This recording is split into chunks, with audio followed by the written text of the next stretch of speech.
प्रश्नावली 2.2 का question number 3 आज हम हल करेंगे।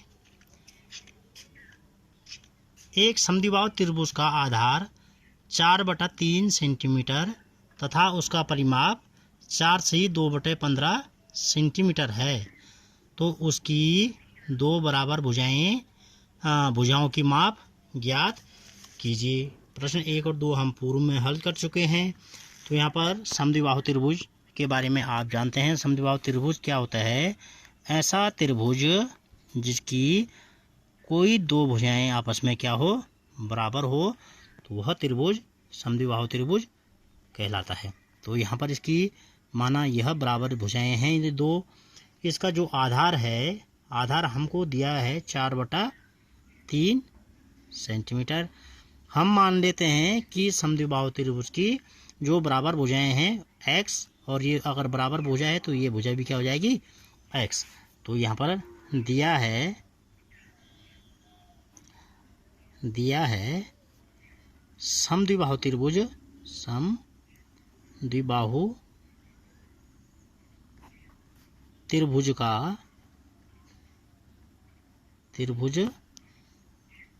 का आधार बराबर 4/3 सेंटीमीटर।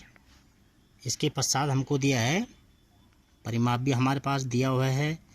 परिमाप बराबर 4 से 2/15 सेंटीमीटर।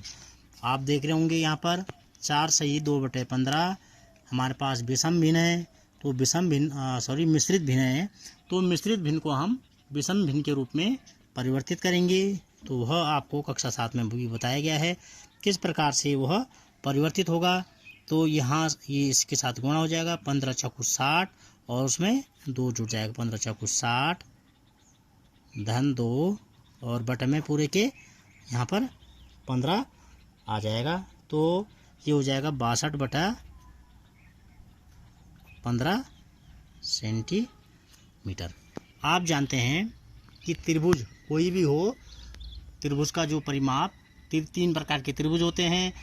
परिमाप त्रिभुज का आप लोगों को बताया गया है कि तीनों भुजाओं का जोड़ त्रिभुज का परिमाप होता है। तो त्रिभुज का परिमाप चाहे वो समद्विबाहु त्रिभुज हो या विषमबाहु हो या समबाहु त्रिभुज हो।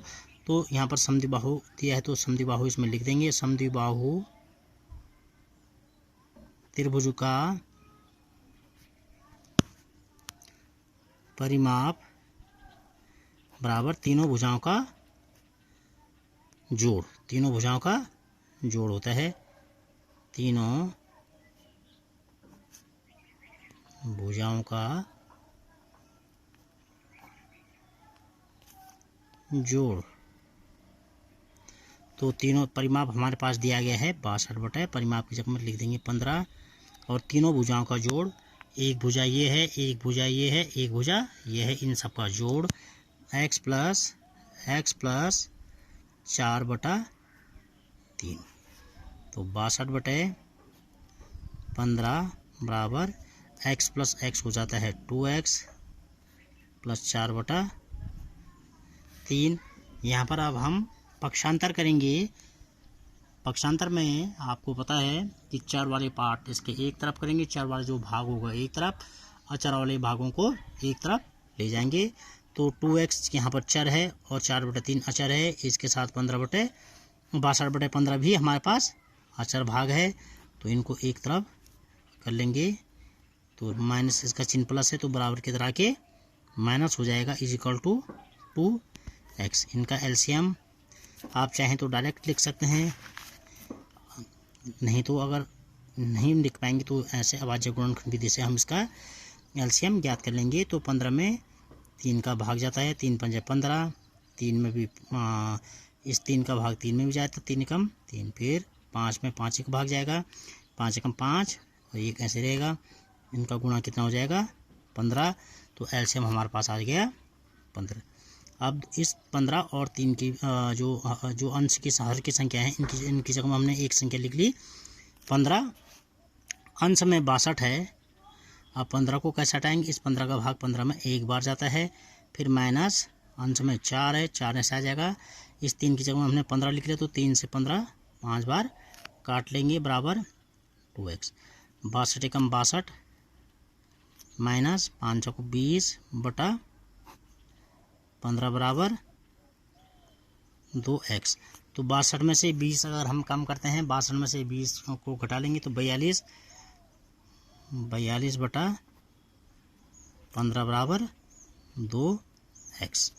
तो यहाँ पर आप देख लेंगे x के साथ 2 क्या है, गुणा के रूप में है, या इसको हम ऐसे लिख सकते हैं 2x इज इक्वल टू 42 बटा 15। x के साथ 2 गुणा के रूप में है, तो हम क्या करेंगे, इसको इधर अगर गुणा के रूप में तो बराबर के इधर आके वो भाग के रूप में आ जाएगा। तो 15 गुणा गया 2, तो x बराबर 42 बटे 15 दूना 30। तो x का मान आ गया है। इसको आप चाहेंगे तो और छोटा कर सकते हैं, भिन्नों का न्यूनतम रूप या सरलतम रूप। तो एक संख्या ऐसी है कि जो 42 को भी काटेगी और 30 को भी काटेगी, तो वो 6 है। 6 का भाग 6 पंजा 30 और 6 छक्का 36, 6 सता 42। तो x बराबर 7 बटा 5। तो हमारे पास x का मान आ गया 7 बटा 5। और यही x क्या है, जो जो समद्विबाहु त्रिभुज की जो भुजाएं हैं, वो भुजाएं ये x बराबर 7 बटे 5 होंगी। तो ये सेंटीमीटर के रूप में, तो इसके आगे हम सेंटीमीटर भी लिख लेंगे। इसके बाद क्वेश्चन नंबर 4 हमारे पास है। क्वेश्चन नंबर 4 में हम क्या पूछा जा रहा है, दो संख्याओं का योग 95 है, एक संख्या दूसरी संख्या से 15 अधिक है, तो दोनों संख्याएं ज्ञात कीजिए। दो संख्याओं का योग 95 है, यदि एक संख्या दूसरी संख्या से 15 अधिक है। तो यहाँ पर मान लेंगे, माना एक संख्या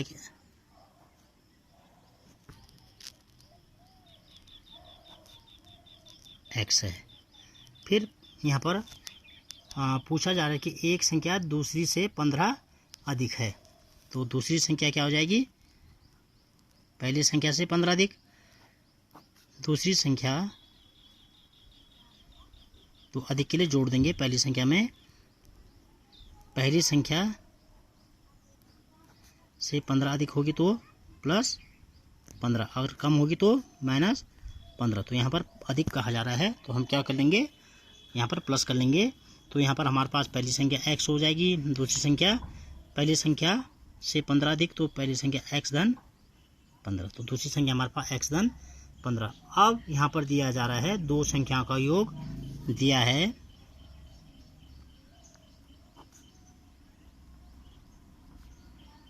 दो संख्याओं का योग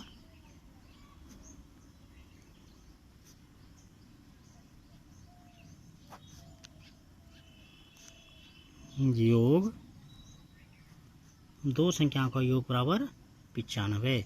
तो हमारे पास पहली संख्या x धन, दूसरी संख्या x धन 15, इन दोनों का योग हमारे पास 95 दिया है। x यहाँ पर चर भाग हैं इसके, तो x प्लस x हो जाएगा 2x, 15 और धन 15 बराबर 95। अब हम यहाँ पर चर वाले भाग एक तरफ करेंगे और अचर वाले भाग एक तरफ। तो यहाँ पर आप देखेंगे 2x अचर भाग है, प्लस 15 चर 2x इसका चर भाग है और प्लस 15 इसमें अचर भाग है, और बराबर 95 भी अचर भाग है। तो हम क्या करेंगे, अचर भाग वाले एक तरफ कर लेंगे। तो अगर अचर भाग 15 इधर जाएगा तो इसका चिन्ह यहाँ पर प्लस है, तो बराबर के इधर जाके वो चिन्ह इसका बदल जाएगा, प्लस का क्या हो जाता है माइनस। तो 95 माइनस 15, तो 2x बराबर 95 से अगर हम 15 कम करेंगे तो ये हो जाएगा 80। अब यहाँ पर आप देखेंगे चर x के साथ 2 गुणा के रूप में है, तो जब वो बराबर के इधर जाएगा तो वो भाग के रूप में आ जाएगा। तो भाग के रूप में आ जाएगा 2 का भाग, अब 80 में 40 बार जाएगा। तो हमारे पास जो पहली संख्या है वह x हो जाएगी, x बराबर 40, वह मान ज्ञात हो गया। तो दूसरी संख्या क्या हो जाएगी हमारे पास, दूसरी संख्या पहली संख्या के 15 अधिक है, तो जब 15 अधिक है तो x धन 15, तो x मतलब 40 धन इसमें 15, तो 40 में अगर हम 15 जोड़ेंगे तो ये आ जाएगा हमारे पास 55। तो दूसरी संख्या भी हमारे पास ज्ञात हो चुकी है, वह क्या होगी 55, और पहली संख्या हमारे पास 40। अगर दोनों को जोड़ करते हैं तो दोनों का जोड़ भी 95 प्राप्त हो गया। इसका मतलब है कि हमारे जो मान प्राप्त हैं एकदम सही हैं। तो आज ये है क्वेश्चन, 2 क्वेश्चन किए हैं। उम्मीद है कि आपकी समझ में अच्छे से आ रहे होंगे। आज के लिए इतना ही, कल मिलते हैं एक नए प्रश्न के साथ।